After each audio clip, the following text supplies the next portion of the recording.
Hi, this is Jordan, and this is my informational speech. Let me show you my audience.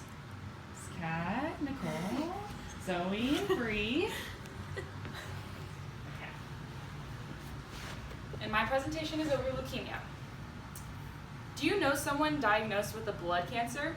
This is the rundown of someone going through leukemia with statistics, risk factors, and treatments.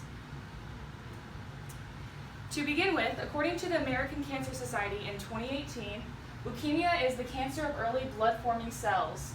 This typically starts in the white blood cells, but can also start in any other blood cell. Different kinds of leukemia are diagnosed by either being acute, which is fast-acting, or chronic, which is over a duration of time.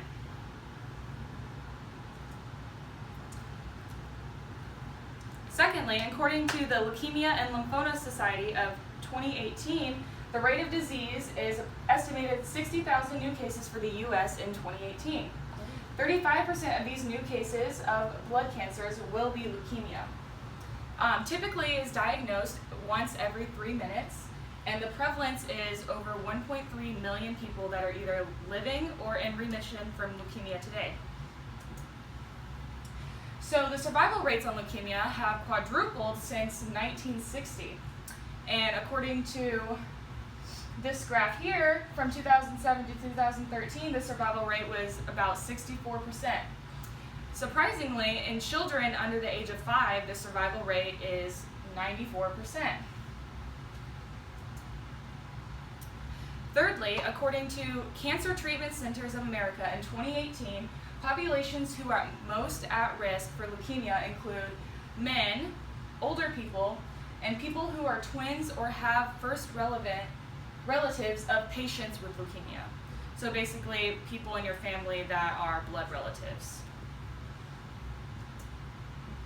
Some risk factors linked to leukemia include smoking, previous cancer treatment, genetic disorders such as Down syndrome, and exposure to certain chemicals.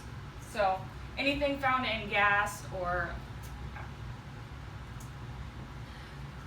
Finally, the typical treatments include chemotherapy, that is something we've all heard before, targeted therapy, and radiation therapy.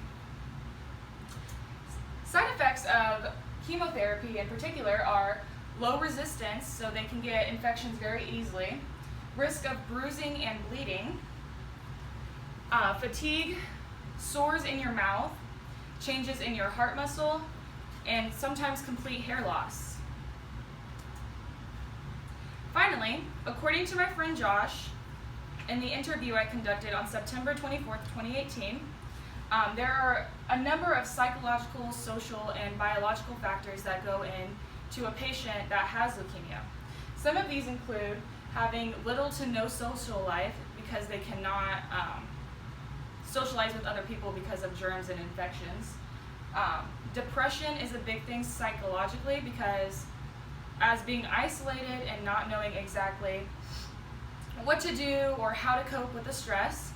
So a couple things that he would actually use to distract himself was Candy Crush.